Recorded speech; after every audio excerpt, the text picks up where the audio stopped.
Hi students, my name is Faiz Sakir. Welcome to second lesson of history, nationalism in India. बच्चों, आज के इस video में हम लोग सेक्शन 1.1 का पैराग्राफ नंबर सेकेंड डिस्कस करेंगे। बहुत ही इम्पॉर्टेंट पैराग्राफ है, तो आपसे रिक्वेस्ट है कि आप इस वीडियो को लास्ट तक देखिए ताकि आपको यह पैराग्राफ बहुत अच्छे तरीके से समझ में आ जाए। इसके पहले वाले वीडियो में मैंने आपको बताया था कि महात्मा गांधी साउथ अफ्रीका से लौटकर भारत 1915 में आए थे, जनवरी 1915 में आए थे। मैंने आपको बताया था कि साउथ अफ्रीका में महात्मा गांधी ने साउथ अफ्रीका की जो रेसिस्ट गवर्नमेंट थी, जो लोगों के साथ उनके स्किन के कलर के हिसाब से भेदभाव करती थी, उसके खिलाफ महात्मा गांधी ने सत्याग्रह चलाया था, जो बहुत ही ज़्यादा सक्सेसफुल हुआ था। फिर मैंने आपको बताया था कि सत्याग्रह क्या है। मैंने आपको बताया था कि सत्याग्रह जो है वह सच्चाई के ताकत पर जोर देता है और सच्चाई के तलाश पर जोर देता है। The idea of satyagraha emphasized the power of truth and the need to search for truth. फिर मैंने आपको बताया था कि सत्याग्रह ये कहता है कि अगर आप जिस चीज़ के लिए लड़ रहे हैं, अगर वह कारण सही है, अगर आप सच्चे हैं और अगर आपका संघर्ष नाइंसाफ़ी के खिलाफ है, तो आपको जालिम से लड़ने के लिए फिजिकल फोर्स की ज़रूरत नहीं है। मतलब बिना हथियार उठाए हुए, बिना बल का इस्तेमाल किए हुए भी आप जंग को जीत सकते हैं। और ये आप कैसे कर सकते हैं? तो नॉन वायलेंस के तरीके से। ठीक है। It suggested that if the cause was true, if the struggle was against injustice, then physical force was not necessary to fight the oppressor। जो मैंने अभी आपको बताया, सत्याग्रह कहता है कि आप जिस चीज़ के लिए लड़ रहे हैं, अगर वह कारण सही है, अगर आप सच्चे हैं, अगर आपकी जंग नाइंसाफ़ी के खिलाफ है, तो आपको हथियार उठाने की ज़रूरत नहीं है, आपको बल प्रयोग करने की ज़रूरत नहीं है। आप बगैर हथियार उठाए हुए, बिना किसी फिजिकल फोर्स का इस्तेमाल किए हुए भी आप जंग को जीत सकते हैं। गांधी का ये मानना था कि ये जो नॉन वायलेंस की जो फिलॉसफी जो है, जो अहिंसा की फिलॉसफी है, वह तमाम भारत के लोगों को यूनाइट कर सकता है। आप देखेंगे गांधी जो है वह अहिंसा के फिलॉसफी में बिलीव करते थे। अहिंसा परमो धर्म, यानी कहने का मतलब सबसे बड़ा धर्म जो है वह अहिंसा है। अब हम लोग जो है, मैंने बताया था कि ये कॉन्सेप्ट जो है बहुत ही पावरफुल कॉन्सेप्ट है। जो मजबूत लोग होते हैं वह कभी भी हथियार का इस्तेमाल नहीं करते हैं। हथियार का इस्तेमाल जो है हमेशा कमज़ोर लोग करते हैं। मैंने आपको बताया था कि इसी सत्याग्रह के कॉन्सेप्ट का इस्तेमाल करते हुए मार्टिन लूथर किंग जूनियर ने अमेरिका में काले लोगों का अधिकार जो है, काले लोगों को उनका अधिकार दिलवाया था।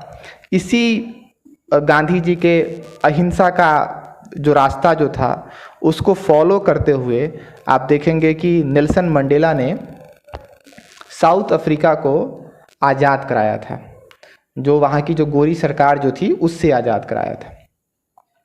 अब हम लोग सेकेंड पैराग्राफ की तरफ बढ़ते हैं। कहता है कि after arriving in India, Mahatma Gandhi successfully organized satyagraha movements in various places.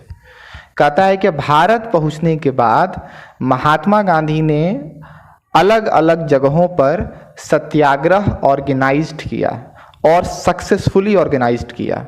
मतलब जहाँ जहाँ पर भी महात्मा गांधी ने अंग्रेज़ों के खिलाफ सत्याग्रह स्टार्ट किया, वह तमाम सत्याग्रह सक्सेसफुल हुआ।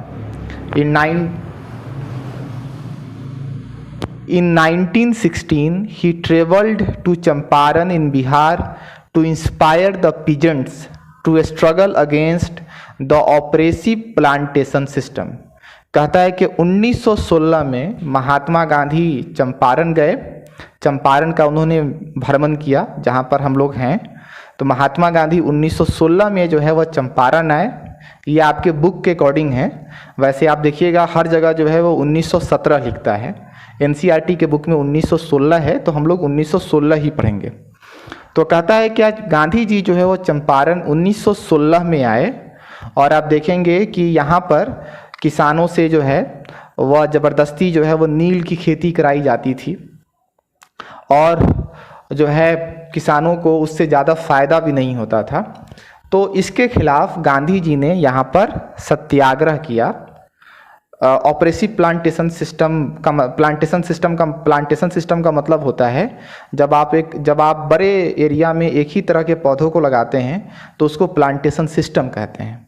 ऑपरेसिव प्लांटेशन सिस्टम का मतलब होता है जब आपसे ज़बरदस्ती जो है प्लांटेशन सिस्टम वगैरह में जो है काम करवाया जा रहा है, तो वह जो है ऑपरेसिव प्लांटेशन सिस्टम कहलाता है। Then in 1917 he organized a satyagrah to support the peasants of the Kheda district of Gujarat. फिर कहता है कि गांधी जी ने 1917 में, आप देखेंगे गुजरात के खेड़ा डिस्ट्रिक्ट में, जो कि उनका अपना स्टेट था गुजरात, गांधी जी की पैदाइश गुजरात में हुई थी। तो कहता है कि 1917 में उन्होंने खेड़ा डिस्ट्रिक्ट में किसानों को सपोर्ट करने के लिए सत्याग्रह स्टार्ट किया। Affected by crop failure and a plague epidemic, the peasants of Kheda couldn't pay the revenue and were demanding the revenue collection be relaxed। अब कहता है कि खेड़ा डिस्ट्रिक्ट में आप देखेंगे कि किसान परेशान थे, क्योंकि फसल जो है उस साल बेहतर नहीं हुई थी। और आप देखेंगे कि प्लेग इपिडेमिक मतलब चूहे से एक बीमारी होती थी जिसको प्लेग कहा जाता था। इपिडेमिक का मतलब महामारी होती है, ठीक है। तो आप देखेंगे कि एक तो फसल जो है बर्बाद हो गई थी किसानों की, और दूसरा ये था कि जो है आप देखेंगे प्लेग वगैरह जो है वो फैला हुआ था। The peasants of Kheda couldn't pay the revenue.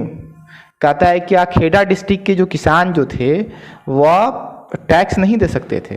जैसे मान लीजिए कि आपके पास इनकम अच्छा होगा, आपके पास पैसा होगा, तभी तो आप टैक्स देंगे ना। तो एक तो फसल बर्बाद हो गई थी, दूसरा आप देखिएगा कि जो है प्लेग फैला हुआ था। तो खेड़ा डिस्ट्रिक्ट के किसान जो है वह टैक्स देने के, लगान देने के पोजीशन में नहीं थे। And were demanding the revenue collection B relaxed.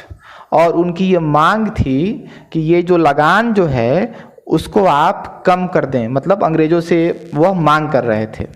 तो इसीलिए आप देखिएगा कि 1917 में 1917 में गांधी जी ने, उनका जो गृह राज्य जो था गुजरात, वहाँ पर खेड़ा डिस्ट्रिक्ट में किसानों के इस मांग को उठाते हुए उन्होंने सत्याग्रह किया था। और आप देखेंगे कि वह सत्याग्रह जो है सक्सेसफुल हुआ। एक तो चंपारण में सक्सेसफुल हुआ, फिर आप देखेंगे कि खेड़ा डिस्ट्रिक्ट में जो गांधी जी ने सत्याग्रह किया वह भी सक्सेसफुल हुआ। In 1918 Mahatma Gandhi went to Ahmedabad. कहता है कि 1918 में महात्मा गांधी अहमदाबाद गए to organised a satyagraha movement against cotton. कहता है कि in 1918 Mahatma Gandhi went to Ahmedabad to organised a satyagraha movement amongst cotton mill workers, ठीक है। तो कहता है कि 1918 में आप देखिएगा कि महात्मा गांधी अहमदाबाद गए और वहाँ पर कॉटन मिल के जो मजदूर जो थे उनके साथ मिलकर उन्होंने जो कॉटन मिल के जो ऑनर्स थे, आप देखेंगे कि उनके खिलाफ सत्याग्रह किया, क्योंकि जो कॉटन मिल के जो वर्कर्स जो थे उनकी स्थिति जो है बहुत ज़्यादा ख़राब हो गई थी। वर्किंग कंडीशन सही नहीं था, उनको मजदूरी वगैरह जो है कम दी जाती थी। तो 1918 में आप देखिएगा कि महात्मा गांधी अहमदाबाद गए और वहाँ पर cotton mill workers amongst cotton mill workers के साथ मिलकर उन्होंने जो है अहमदाबाद में सत्याग्रह स्टार्ट किया। तो मैंने आपको बताया, हम जो अगर 1.1 को एक बार थोड़ा सा समराइज कर लें तो बेहतर होगा। मैंने आपको बताया कि महात्मा गांधी भारत 1915 में वापस लौटे साउथ अफ्रीका से। साउथ अफ्रीका में महात्मा गांधी ने साउथ अफ्रीका की जो रेसिस्ट गवर्नमेंट थी, जो लोगों के स्किन के कलर से भेदभाव करती थी, उसके बिना मतलब स्किन के कलर के हिसाब से जो भेदभाव करती थी, उसके खिलाफ गांधी जी ने सत्याग्रह स्टार्ट किया था, जो बहुत ज़्यादा सक्सेसफुल हुआ था। अब सत्याग्रह क्या है, तो मैंने आपको बताया था कि जो है सत्याग्रह सच्चाई की ताकत पर जोर देता है, सच्चाई की तलाश पर जोर देता है। ये कहता है कि जिस चीज़ के लिए आप लड़ रहे हैं अगर वह सही है, अगर आपका स्ट्रगल नाइंसाफ़ी के ख़िलाफ़ है, तो आपको हथियार उठाने की ज़रूरत नहीं है, आपको फिजिकल फोर्स का इस्तेमाल करने की ज़रूरत नहीं है। एक वक्त आएगा कि आपको जीत मिलेगी। गांधी का ये मानना था कि अहिंसा का जो कॉन्सेप्ट है, अहिंसा का जो धर्म है, यही तमाम भारत के लोगों को यूनाइट कर सकती है। फिर आप देखेंगे कि मैंने बताया कि जब गांधी जी भारत पहुँचे तो उन्होंने भारत के बहुत सारे जगहों पर सत्याग्रह स्टार्ट किया। जैसे 1916 में उन्होंने चंपारण में जो ऑपरेसिव इंडिगो प्लांटेशन सिस्टम था, इंडिगो का मतलब होता है नील, जो यहाँ पर ज़बरदस्ती लोगों से नील की खेती करवाई जाती थी, उसके खिलाफ उन्होंने सत्याग्रह किया। 1917 में उन्होंने उनका जो गृह स्टेट जो था, जो गृह राज्य जो था गुजरात, आप देखेंगे कि वहाँ पर एक डिस्ट्रिक्ट है खेड़ा डिस्ट्रिक्ट, वहाँ पर किसान परेशान थे, फसल ख़राब हो गई थी, प्लेग फैला हुआ था और किसान इस स्थिति में नहीं थे कि वह अंग्रेज़ों को लगान दें, लेकिन अंग्रेज़ जो है वह लगान मांगने पर तुले हुए थे। तो किसानों की यह मांग थी कि अंग्रेज़ जो है वह थोड़ा सा टैक्स में रिलैक्सेशन दें। तो आप देखेंगे कि किसानों के सपोर्ट में गांधी जी ने 1917 में जो है वह गुजरात के खेड़ा डिस्ट्रिक्ट में सत्याग्रह किया। फिर आप देखेंगे कि 1918 में महात्मा गांधी अहमदाबाद गए। अहमदाबाद भी गुजरात में ही है, जो गांधी जी का स्टेट था। 1918 में आप देखेंगे कि स्टेट का एक शहर है अहमदाबाद। तो 1918 में देखेंगे कि महात्मा गांधी जो है वो अहमदाबाद गए और अहमदाबाद में उन्होंने कॉटन मिल वर्कर्स के सपोर्ट में कॉटन मिल ऑनर्स के खिलाफ जो है वो सत्याग्रह किया। तो उम्मीद है कि हमने जो आज पढ़ा वो आपको अच्छे तरीके से समझ में आ गया होगा। अगले वीडियो में हम लोग सेक्शन 1.2 को डिस्कस करेंगे। बहुत ही इम्पॉर्टेंट सेक्शन होगा, द रॉलेट एक्ट। तब तक आप अपना ख्याल रखें, खुश रहें, स्वस्थ रहें, घर से बाहर ना ही निकलें तो बेहतर है। That's all, thank you. Video देखने के लिए बहुत बहुत धन्यवाद, बहुत बहुत शुक्रिया।